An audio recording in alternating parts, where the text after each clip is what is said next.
What's going on, everybody? It's your favorite Apex Legends coach, Ninja Cowboy, back with another review to help you guys learn what these pros and these top competitive players are doing to makes themselves so much better than the casual or the new player, things that you guys might not know or might not think about to help you get from that bronze, silver, gold ranked up into those plat, diamond, masters, maybe even hitting predator. I really hope that this something in this video helps you. If you can only get one takeaway from this, two takeaways, then I'm a happy man. This is going to be a very simple breakdown. I'm not going to go into the high detail to like the big brain planning. It's going to be a review of TSM and one of their wins in the latest E-Series tournament.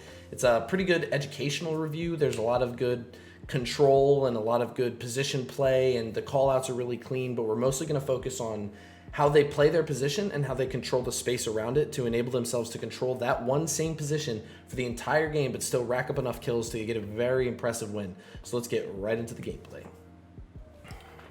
So first thing I'm going to talk about, nothing really happened that was too crazy in the early game. I think the first thing that starts happening is right here. They start spotting a couple players and they pick their position that they want to play. I call this platform. I don't know what other people call this, but it's just that little raised new addition to the map that's right outside of Sorting Factory. They want to take this high ground and play it for as long as possible. There's really only 3 entryways onto this position outside of using utility like Horizon abilities. The 2 zips, the 1 zip that comes straight up from below, the zip that comes across from sorting, and then the zip that comes from trailer down low. There are places that you can climb from the sides, but it's a lot easier to defend those positions. It's not as big to worry about. I'm going to take a quick pause right there just because I see some things happening, and I know everybody watching this video is probably going to want to see what's going on. So I'm going to take a quick pause break just to talk about some of the stuff that happened in the early game that I skipped because it's not too relevant, but it's also something that some of you guys might not think about. So when they first drop into the map, one of the things that TSM does so well, better than most other teams, which is kind of what sets them aside in the early game from a lot of these other teams that don't necessarily have this in their toolbox, is the moment you drop in, your IGL should immediately be calling some sort of rotation that he's looking for and some sort of drop dead time to where your team, no matter what your loot looks like, you should be getting off your first rotation real fast. Like if you are one of the first drops, which their drop was pretty early on, the timer hadn't started by the time they hit the ground, you have a little bit more time to loot. You can kind of be a little more picky with your guns, your ammo, what kind of nades you're picking up, heals, things like that. You can look around a little harder. But almost every single time, like clockwork, TSM is getting off their first rotation when there's 2 minutes left on the clock. If anything, maybe a minute 30, depending on what their loot looks like or how late they got out of the plane. But generally speaking, they're getting off that first rotation fast. Now, what does that enable them to do? That enables them to be able to rotate a little more freely through the map. Obviously not completely free because a lot of teams do rotate quickly, maybe even quicker than them. But that early rotation gives them a lot of availability and space to work their rotations the way they want to work their rotations without having to worry too much about where other teams are coming from, where can they get pinched or ambushed or what positions are already taken, because they're most likely going to have first grabs. I mean, for them to be able to run straight to a position like platform that early on in the game and take it without having to push a fight or anything like that is pretty impressive. And that was completely due to the fact that they knew exactly where they wanted to go, and as a team, they got each other out of their first rotation quick. They picked a spot they wanted to play, and they jet straight there, and they got it, and now they have control of that position. Right here, you're going to see them. They're going to do a little bit of fighting just to maintain control of that space, but overall, they got to that position really easy because they got off their first drop really quick. The second thing is taking an inventory count as you're leaving your first position. Now, that doesn't mean I don't have a lot of bats, we need to turn around. That's not what that means. What that means is I have an understanding of what my inventory is, and my teammates also have that understanding as well as I do of theirs.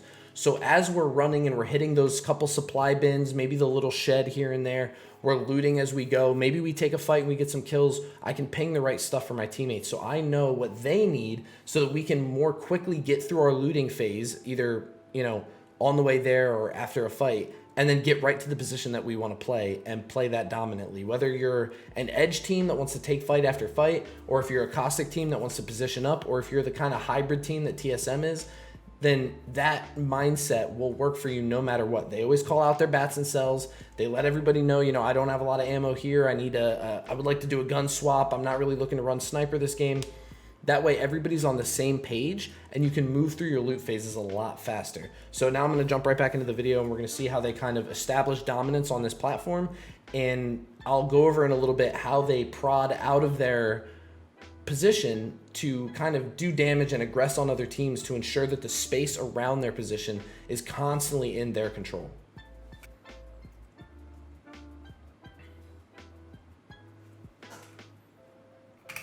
Now, another good point there, you're going to see them engage in this fight in just a second. I'm actually going to let the fight play out as I'm going.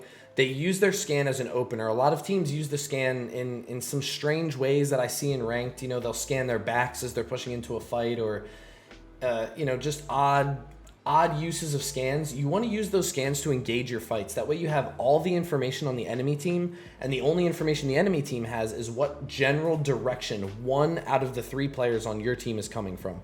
So they use that very well right there. Hal instantly called a scan on the sorting when he heard fighting happen.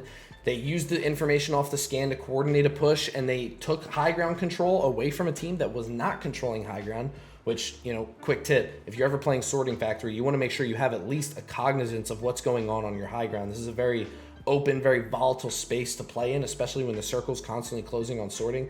A lot of high angles, a lot of little nooks and crannies that people can hide in. So just make sure you have a complete cognizance of everything around you, including your high ground.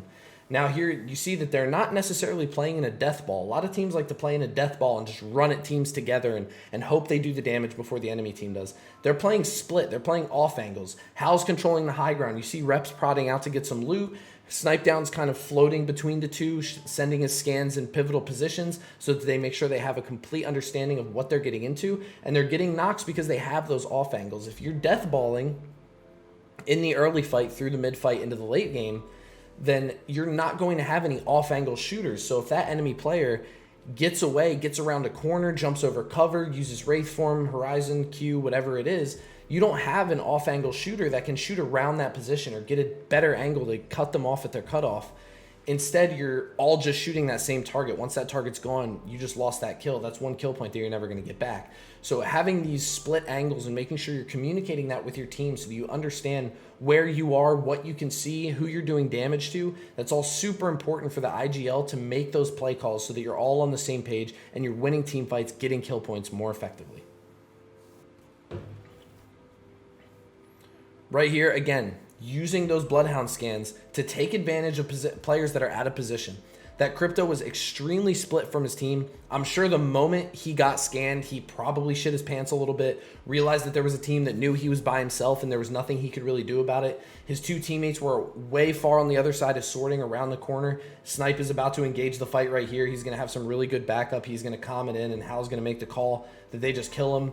And Snipe Down, you hear him. I don't know if you'll hear him here, but he makes sure to call out, do not go down. Essentially what that's saying, do not commit to this fight to the point where we lose players. We need to stay alive so that if we have to disengage and retake our position on the high ground on platform, that's always going to be an available option to us. We never have to worry about dome resing or quick sticking or getting a portal out. In their case, I guess Horizon ulting somebody out. They never have to worry about any of that stuff because Snipe already made the call to play it passive, only get kills if they're guaranteed.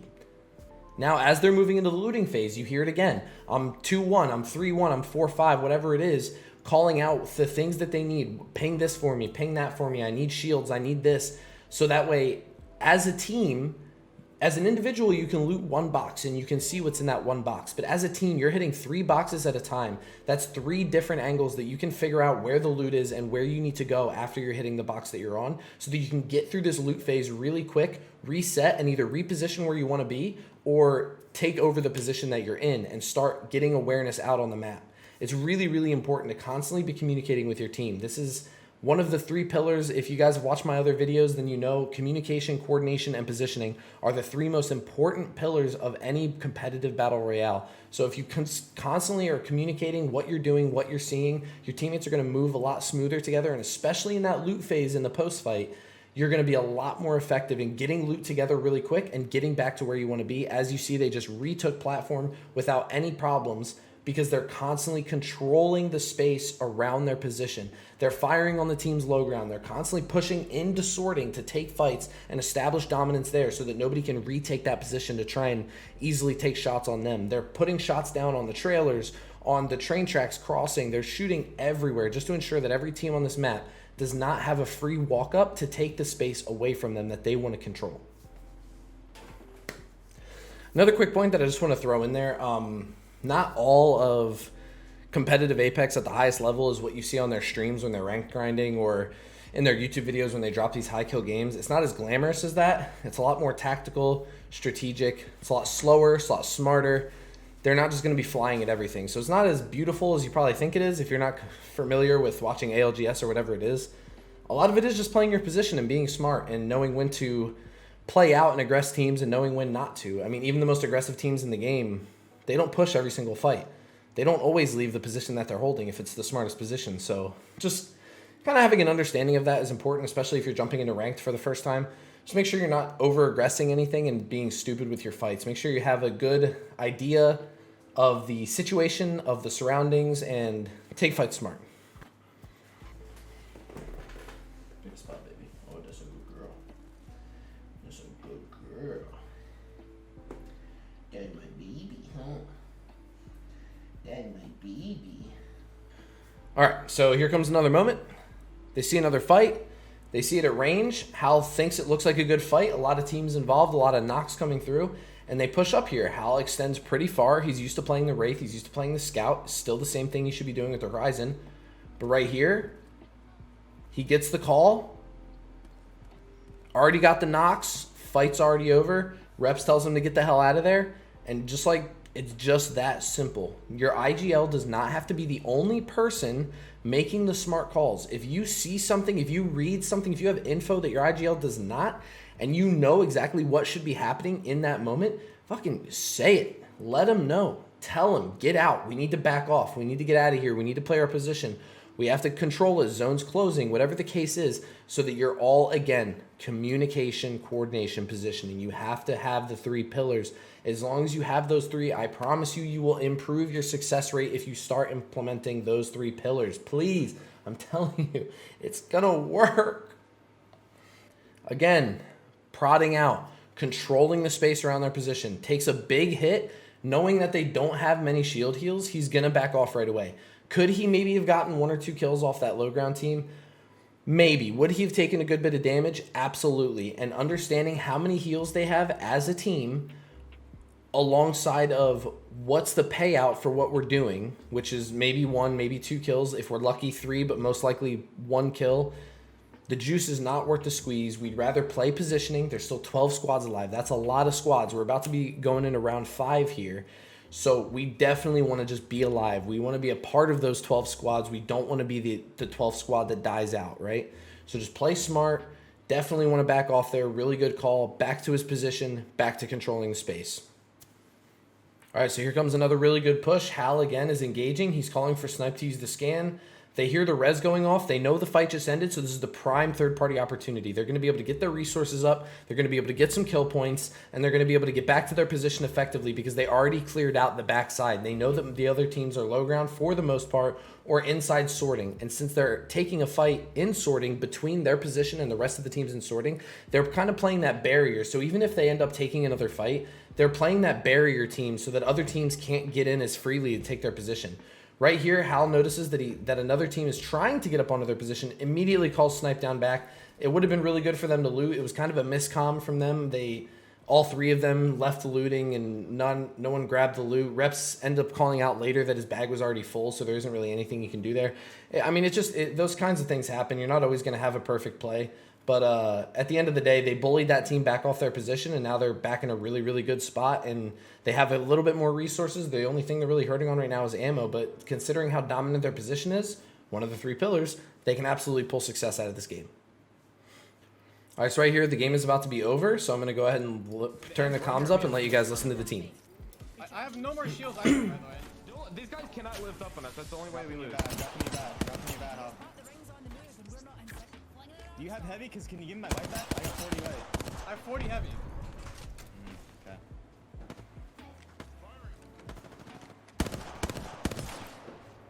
So if these guys fight, I'm not gonna do anything. I'm not gonna do my ult.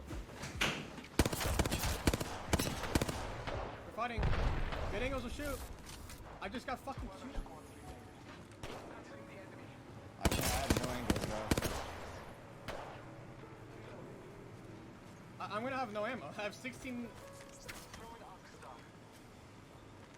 Wraith is just running out of the portal. 56 on the Wraith. Break this one down below. Bro, you guys have any ammo to drop? I'm dropping. I don't have ammo to shoot! Okay, well, In the caustic gas. Almost cracked the caustic. burning. Can we push that bubble maybe? Can we push that bubble or no? I don't Yeah, think bro, I'll it. punch him out. When you need fight, to let him drop fight. one of your Just let him guns fight. for me, like a I'm just shotgun. gonna, all right. Here, I'm dropping. Take this. Okay. You got it. I Here, don't I'm know how dropping many that. times I have it. to say it. I took the shotgun.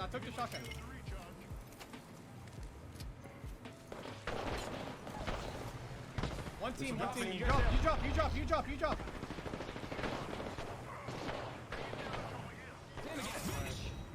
Good shit, Snipe. I fucking farmed Good this fucking game. shit. Okay, so in between the end game right there and like the last little portion that I showed in the video, they got a couple kills. Some pretty simple, pretty much the same as everything else. They just ran in on a third party, got some good picks, got some distance picks, got some teams running in from zone, different things like that. And then that kind of just led into what you just watched there. So the only problem that I saw down there, right there at the end, and I believe if I were to keep playing the VOD, I think TSM addressed this as a whole. I think Snipedown said it first, and everyone kind of had a conversation about it. Hal was not being very clear with what he needed or what he wanted done, which is usually something that he's very, very good at. He's usually very straightforward. He tells you exactly what needs to happen, and you do it. In this instance, he was kind of beating around the bush. I'm out of ammo. I'm going to punch people. I can't shoot. I can't fight. And what he was really trying to say is, drop me a gun, I need a gun. And then he ended up saying that late there, as you saw. But at that point, it should have already been communicated and those things should have been received. Now, hearing all that information, should one of the other teammates, should Reps or Snipedown have kind of understood the situation and given him a gun?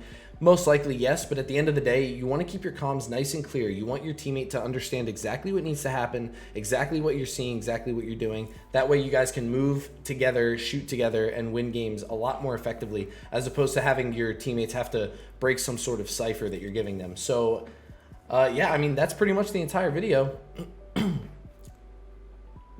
Yeah, I mean, that's pretty much the entire video right there. So I really hope that you guys can take something away from this, just really simple tips and tricks that you can kind of pull from these really successful pro teams and bring it into your ranked play, or bring it into maybe if you want to start scrimming or try and put a team together to start competing at the higher levels. Kind of use this information to help you grow together as a team and grow as individual players as well. So yeah, this has been your friendly Apex Legends coach and Ninja Cowboy. Peace.